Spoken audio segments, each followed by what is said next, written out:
Aloha, everybody. This is Dave Wallace. Come to you from my home here in Wahiawa, Hawaii, and welcome to my Monday Talk Story Time. Today, since we're in a holiday mood and there's a lot of us who's uh, getting together and baking a lot of food and making a lot of food, and one of my discussions with one of my friends is he brought up a situation where he lives, and this friend of ours is an older gentleman who lives with a group of young men. And being the oldest one there, he's acting more like a father where he buys the grocery, he cooks for them, and they eat his food, they eat his groceries, and got to the point where he's started to uh, revolt actually, and I had a talk with them. But as I listened to his story, it kind of reminded me of something that I experienced as a sophomore in college back in 1972. That was a long time ago. Anyway, in 1972, I spent a year up in Provo, Utah, and I was there for a year. And instead of living in the dorms, I found an apartment building that could accommodate eight of us. And because it could accommodate eight, the rent was pretty cheap. So I stayed there, and I had one room, and I had one roommate in the room with me, shared the room, and we had two bathrooms and a kitchen. Now, I was up there on a limited budget, and I didn't have a job working up there, and I was just trying to finish up a school, my first semester as a veterinary science major. So that's what I was up there for. And because money was tight, I decided to try and cook as much as I could at my apartment and not eat out. And that meant no dates, no nothing like that. So um, I ended up doing a lot of cooking at the house. And what I would do is I come home from school after days school. I cook a big pot of rice and I cook up meats and whatever main dish that I have, and I eat and I save the leftovers for the morning, so that I have something to eat for breakfast. So I always made sure that those extra that I kept inside the refrigerator. And of course, the rice, if I just have rice left over, I cook it up and make fried rice with egg, crack in an egg, and scramble it up with some vegetables inside, and that would be a meal too. So that's the way I was trying to stretch my meals. Anyway, as I started cooking, uh, my roommates would come home and they smell what I'm cooking, and it says, "Wow, Dave, that's really good." And I made the mistake of being Hawaiian by offering them, "Hey, you want to try?" And they said, "Sure." And so they got the plates and set them out. And once I did that, every time I started cooking, especially in the evening time, my roommates would take out the plates and set them up like expecting to be fed. And that was happening for several weeks. And as the weeks went by and stuff for me, you had people putting in their orders what they wanted to eat. And I says, "Well, give me money, I'll go get the stuffs and cook it for you." And so it was getting kind of tired. Nobody was chipping in, but they're expecting to eat from me. And sometimes when I come home early and I cook and have my meal, before any of them comes home, and I leave leftovers in the refrigerator. Next morning, when I come and expecting to find leftovers to eat, there'd be nothing. They'd be all wiped out, and that was making me really, really angry. And finally, I says, "You know what? I had enough." I had a talk with all of my roommates, and they go, "Yeah, yeah, yeah." And but my meals kept on disappearing, and we had our suspicions on which one of the roommates was doing it. Anyway, so I um, I hate this feeling of, not willing to share my food because I wasn't raised that way. But I decided to think about, okay, is there something or some way I can prepare my food that would make it less desirable? Okay.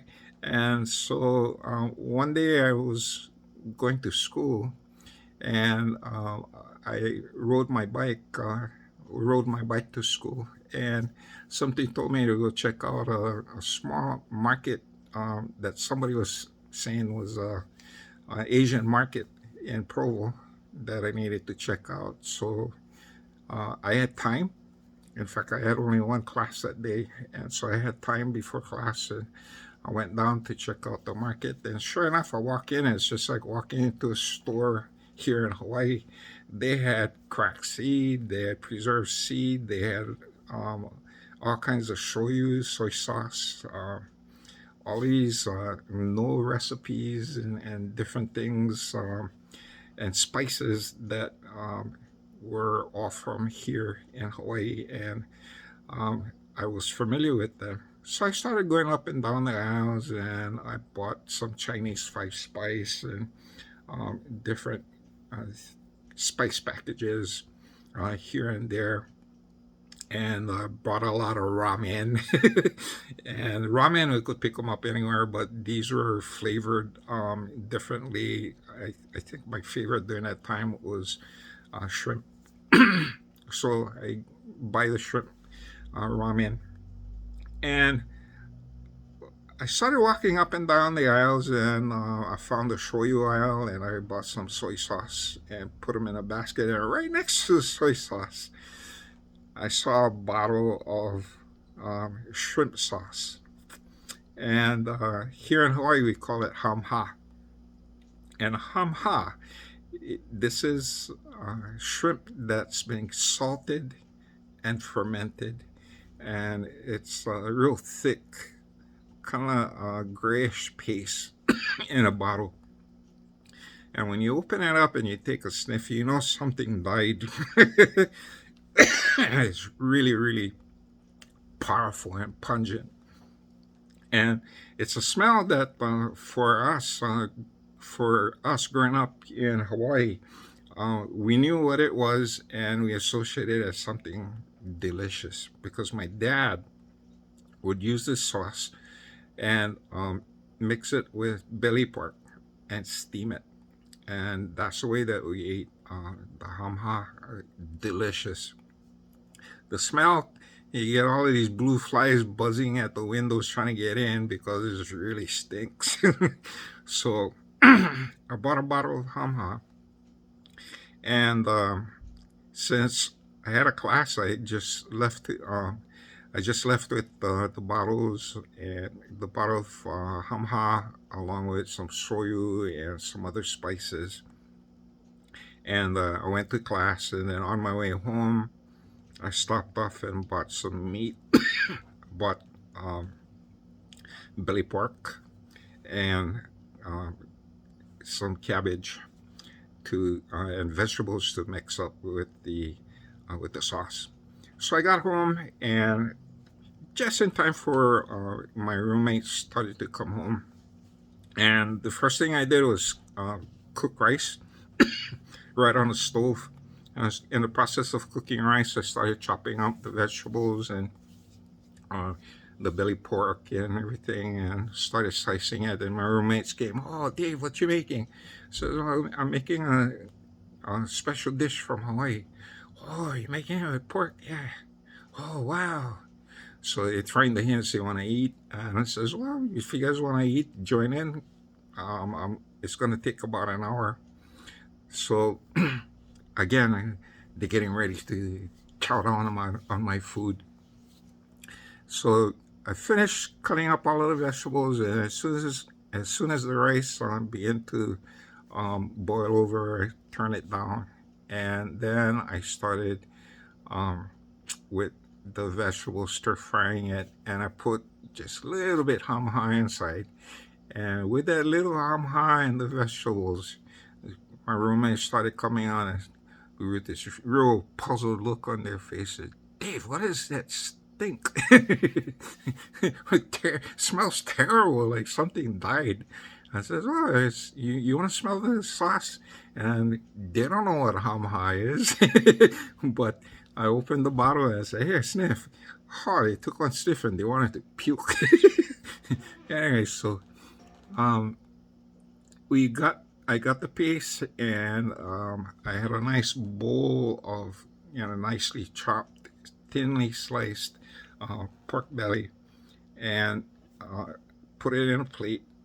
And I had water boiling, and I put up another sauce above the boiling water, and right on top of the sauce I put the bowl filled with the spiced and flavored hama flavored pork, and that's how it's steamed.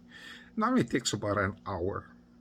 In the steaming process, my poor roommates ran out of the room and they got sick of the smell, and some of them were ready to turn colors and throw up. But it ran out. Then I'm over there laughing. I says, "Yeah, okay. See which one of you come back and actually taste this." So I was able to finish up the dish, sat down and ate the rice, ham high, and the sauteed vegetables, and that was a great meal. And so when I was finished, I took out the rice and put it in a container, and I put out the ham high, and this time I mixed the ham high with the sauteed vegetables, and I kept them in a separate pan. And I was kind of like prepared. I wonder if anybody's gonna eat this. So next morning, I woke up and went to the refrigerator. Nothing was touched. Okay, and so I was able to eat, and that's one way I found that my roommates, I can still cook there, but they're not gonna eat as long as I put ham high inside. And the funny thing about it is, I was doing this for a couple weeks, and one day I was cooking again. I was cooking pork belly with hamha, and just when everything was done, I hear a knock on the door, and I walk to the door and I answer the door, and here's two guys from Hawaii. They look at me and say, "Brah, you cooking hamha?" I look at him, I laugh. I said, "Yeah, yeah, yeah. I get ham hot pork. Why?" I said, "Oh man, we never smelled this long time." So I invite him in and says, "Well, yeah, the thing almost done." So I said, hey, the two guys say, "Hey, wait. We come back and stuff." So they went to the apartment, and they live in the apartment complex that was on the opposite side of us.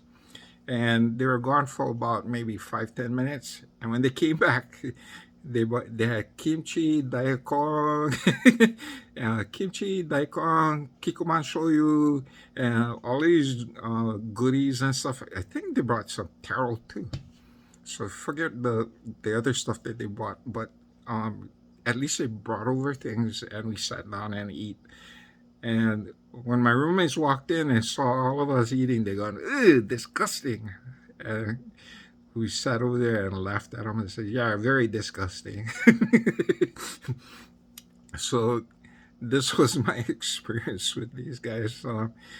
And it's real funny because I kept on making hamha, and I sometimes when I know I'm going to cook a big batch and stuff, I stop off and talk to them, and they would bring over fried rice or whatever they have cooked up, noodles, and they'd bring over, and we'd share on the table. And we did have one roommate that did sample the ham hock pork, and he really loved it. And but by then, my year at BYU Provo was just about up, and so I don't know if this roommate of mine continued to eat or cook with hamha. But that's my story Monday, and be sure you enjoy your food over this holiday period and have plenty to share with others. Okay, and I will be posting numbers on Friday and for the Powerball. And until Friday, this is Dave Wallace from Waiwa, Hawaii, saying aloha.